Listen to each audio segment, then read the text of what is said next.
I'm Melissa. I'm Jam. And I'm a chemist. And I'm not. And welcome to Chemistry for Your Life. Bonus edition. Whoa. I know. I jumped the gun.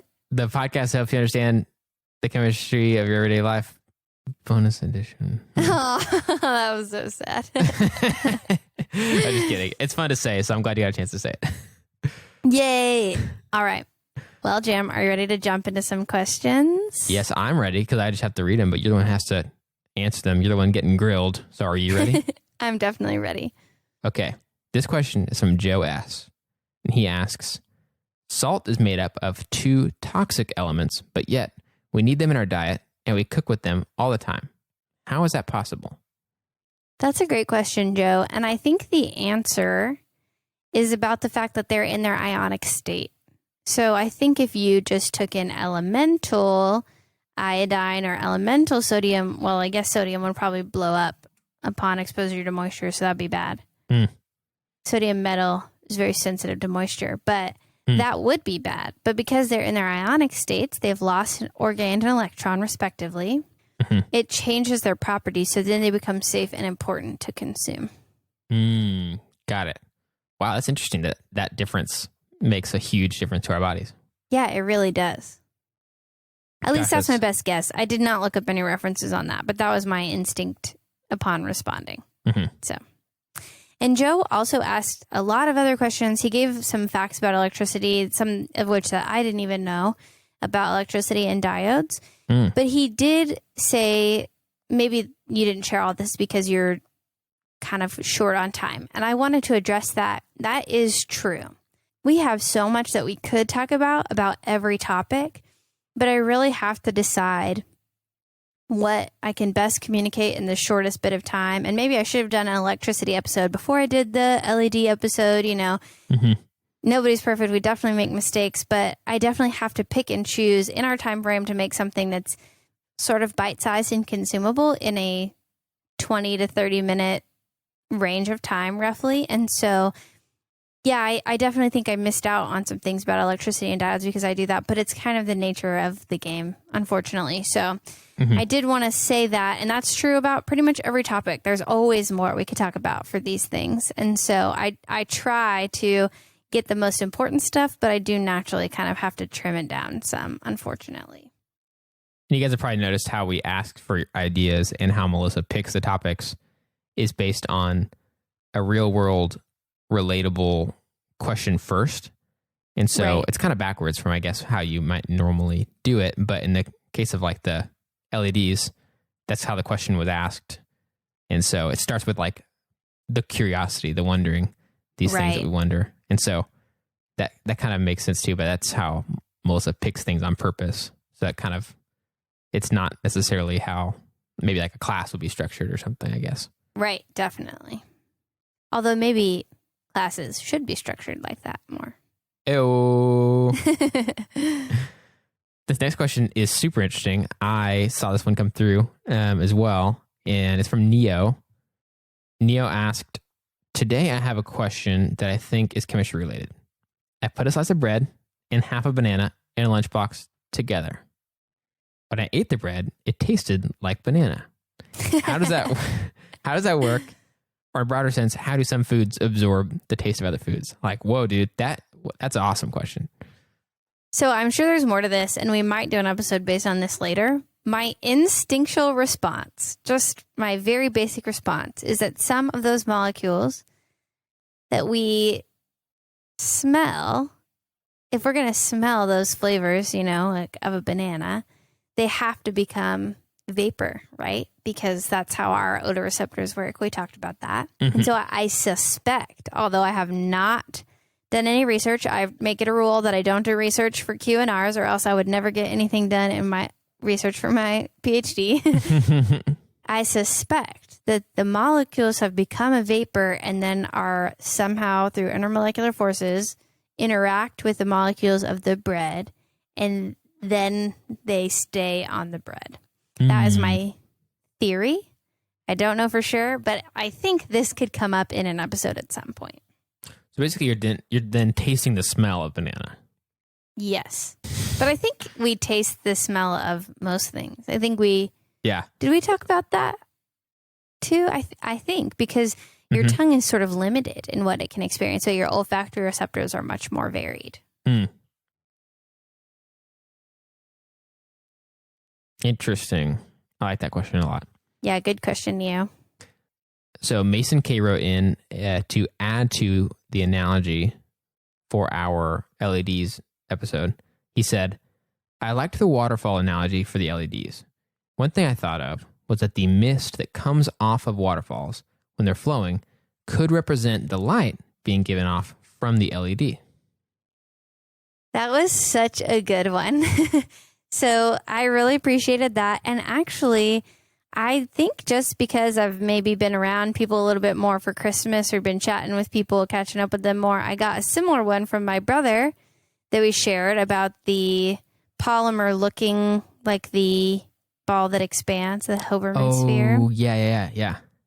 And my sister called me and shared an analogy for why we can't see our breath. Uh-huh. She said that it reminds her of a traffic jam. So, there's plenty of space in the world for cars to be, but right at that moment in that area, the cars can't all go to the same place at once. Yeah, that's perfect. Isn't it so good? And I think these have come mostly from my friends and family. I think because I'm around them, and we'll just be chatting or on phone calls or whatever. But I want to hear these same things from you guys, because that to me shows that you have really taken in the knowledge and you're really processing it. And you can come up with great analogies that I never would have thought of that I think really will help other people. For example, Jam's analogy about the proteins where he used the Christmas lights. I have thought about that so much since he shared it. So I can learn a lot from you guys, and I can even take those into my classes. And it makes me really happy to know that y'all are thinking about these things. So I definitely want to hear about those analogies from you guys as you share them, because it really makes me happy. It can help other people learn more, and I think it's really cool. Yeah, definitely. And it takes some of the pressure off you, Jam. Yeah, I know. It's definitely hard to think of a good analogy every time, but I know there's one there, and so it's like we can all help to come up with some somewhat ridiculous, but also really hopefully helpful analogies for these things. So the next one I want to share is from Dr. Diana Mason, and she actually used to work at UNT in the chemistry education department. And she wrote and told me she was talking with another professor at UNT, Dr. Akery, about the sunscreen episode. And he shared the fact that sunscreens are added to fence stains. Oh, like the color that you stain a fence. And so that way your fence doesn't fade as quickly. Nice. Yeah, that would make sense, because those, obviously you see old fences fade a lot and they're, outside all the time. Right. Interesting. That's very smart. Yeah, I thought that was really cool. Thanks, Dr. Mason. And Dr. Akery.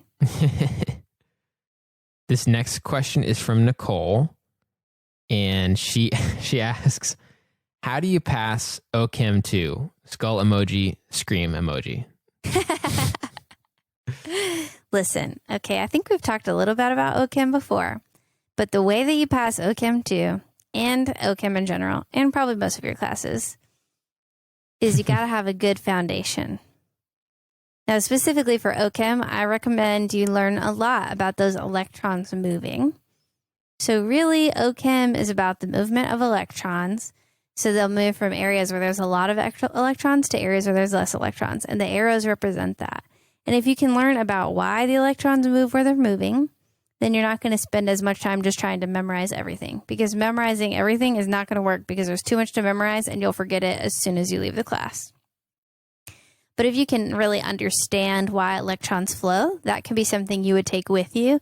And you can improve your problem solving skills and your critical thinking skills by looking at each problem and trying to think through it rather than just having it memorized. So my students who have done well traditionally are the students who are willing to learn about where electrons move and why. And there's some memorization about the reagents and stuff, but if you can look first for electron movement, I think you'll do better in OChem 2. But also your OChem 1 foundation needs to be pretty solid. So I think that will help as well. And it's totally doable, and I love Okim. And this is like a throwback to a few episodes ago when we had an episode about silver tarnish. And we wanted to credit Daniel S. for asking that question. We kept his identity secret because he was trying to buy a ring, I believe, for his girlfriend. And so now we can say that it was you because you're, I think, planning to give it to her for Christmas. And so, Daniel, thank you so much for writing that question. Well, and Daniel did reach out to me and tell me that his girlfriend already knew, so they got a kick out of us keeping it a secret. That is funny. Yeah, I think I thought it was fun. Yeah, and it's safer to assume. I mean, for sure. Definitely. And like, you know, I mean, it also could be that maybe he listens and she doesn't or something, so it wouldn't have been a big deal. But just, yeah, better to be on the safe side with something like a ring. Yeah, definitely. And last but not least, we want to shout out Claudia gave on our Ko-Fi. I thought this message was so nice. She gave a gift and said, "This is in honor of your fan, Joseph S." And Joseph had actually given on Ko-Fi to us before, almost a year ago. So it was pretty exciting to see someone stick around for that long. And I was really excited about that message. I thought that was really fun. So thanks, Claudia, and thanks, Joseph, for listening to the show and being excited and sticking with us this whole time. Yes, absolutely. And thanks for making it possible for us to keep making the show by donating and helping cover the costs of making it. So that means so much to us. Yeah, absolutely. We could not do the show without you guys. And the cost of making the show comes out of our pocket. So anything we can do to help cover that cost means so much and really does help make it so it's sustainable for us to keep going. JM's a freelancer and I'm a grad student, so we need all the help we can get. So thank you guys so much. Thanks for everyone who's given our Ko-Fi. Thanks especially for Joseph and Claudia. We really appreciate that. And thanks for writing in questions. These are so fun. I love hearing from you guys. I love knowing that people are learning. I love hearing your thoughts about our analogies. So please feel free to reach out to us and keep those questions coming. Yes, thank you guys. And we often will post like, hey, send us some questions right around the time that we record a Q&R. But you guys can send questions to us anytime. And they could either end up being an episode of their own or end up on the next Q&R. So don't hesitate. Our inbox is open. This episode of Chemistry for Your Life was created by Melissa Collini and Jem Robinson. And we'd like to give a special thanks to E. Robinson, who reviewed this episode.